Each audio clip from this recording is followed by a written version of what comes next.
Hello and welcome to Sarasota Film Festival's Spotlight Series. Today I'm here with Josephine. You are the director of? I'm the director of Thou Wast Mild and Lovely. And Ashley Connor, cinematographer of Thou Wast Mild and Lovely. All right, Josephine, tell us a little bit about this wonderful, challenging, interesting film. Well, the movie's set in a farm in Kentucky, and I've been calling it a magical realist erotic thriller. I love that. Yeah, it's basically an exploration into sort of like the darker parts of especially, I guess, female nature, but it's about the ways that a young woman and her father, once they hire this hired hand for the summer, the ways that she sort of like manipulates and corrupts and then befriends, actually, the hired hand, and the horror that is enabled by that friendship. Yeah, that is true. That is true. The film has a beautiful visual language. It's a character onto itself. I mean, this thing looks gorgeous. It looks like a huge, big budget film. You did an amazing job. What were some of the challenges that you faced in capturing this language? Or, in fact, I believe that at times you were really just kind of like pulling scenes out of things that you were catching visually. Can you tell us a little bit about that? We'll get to the frog. Yeah. Well, we had a very small crew. And my crew, it was very low budget, nobody's being paid, so I couldn't really hire people. So I brought along two friends who I knew wanted to kind of escape to the woods or a farm. And it was a lot of work. They were long days, intense days, so that was a challenge, but I think most independent films probably have that challenge, so it's pretty common. Yeah, tell us about your amazing cast. Well, I was going to just add to what Ashley said, which is that the other thing that's hard is that I really wanted a lot of the film to be handheld, and we're shooting like 12-hour days, and we're really shooting a lot of those 12 hours, so I really appreciated the force of her shoulder strength to do that. I think that might have been a challenge also.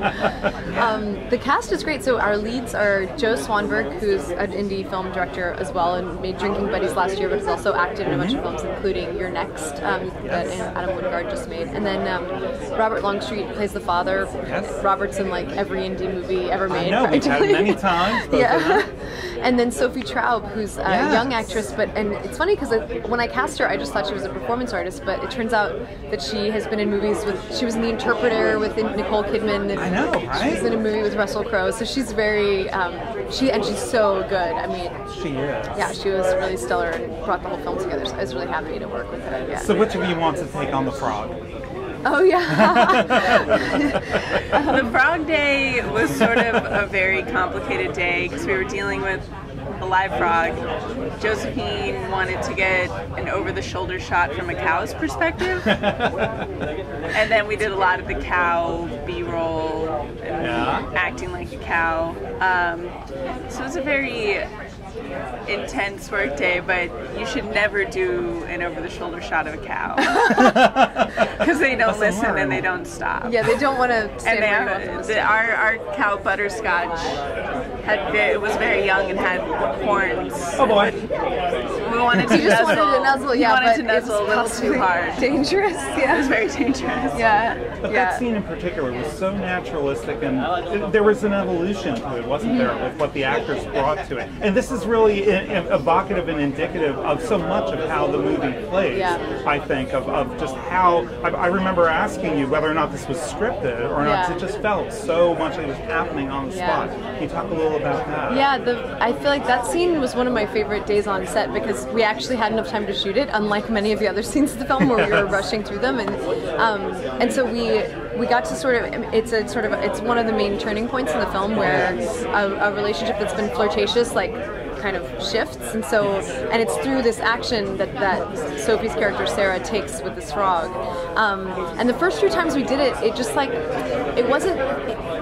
didn't quite feel authentic, like the interaction, and like I was frustrated and the actors also were like, we just don't have it, and so we sort of switched. The frog is supposed to like jump into her shirt and then she kind of takes this dramatic action, but it felt a little forced that way, and so we realized it was much more like sexy and strange if she like catches this frog and then like herself like puts it in her shirt, and then it like becomes this invitation.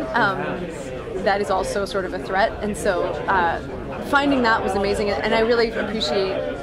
I mean, it's always amazing to work with great actors, but they just brought so much to the table and were so creative with figuring that out and being patient, and us all getting to work together and bring our ideas to the table. So. And you as a great director and storyteller were open to all of this, and which really shows in the evolution that takes place on camera, so it's really beautiful. What do you hope our audiences take from your movie? That is such a good question. You know, it's interesting. Like, I think, you know, I don't feel like I'm making movies with a message. You know, I think some people are, and I think that's great. You know, but I feel like I'm most interested in the audience walking out with a feeling, and with this very specific kind of like wonder. And so I think the goal of this film is that the audience like leaves the theater and just feels like, whoa, I saw and felt things I've never seen or felt before. And also that it's not just about that happening in that story, but it's like you see and feel things on screen that are also telling you about yourself. It's like, wow, I saw a part of myself and felt things like that, felt that I was allowed to feel inside of me that maybe in my regular life I don't get to feel. So that's really the goal, I think, of the films that I've been making so far. And in this film in particular, I remember we showed some critics the film at our first publicity screening, and it was amazing because Richard Brody from The New Yorker was there, and I just remember him walking out of the theater with this look that I'd never seen on his face or really on anyone's face before. He was just like it was like this wonder and like fear at the same time, and I was like, oh good, you know, I think he got it, and he did. He really enjoyed the film, and so that was, and yeah, that kind of like combination of like terror and delight and wonder and awe. I guess those are the things I'm aiming to capture for the audience. Fantastic, and visually you brought that across so well. Is there anything else you'd like to tell our audiences? Yeah, how do you capture wonder and awe? Ashley Conner. A lot of trust in Josephine Decker. Well, and we concur, because she's one to watch, and we're so thrilled that she's here, that both of you are here. Thank you so much for today. Thank you. Thanks for having us.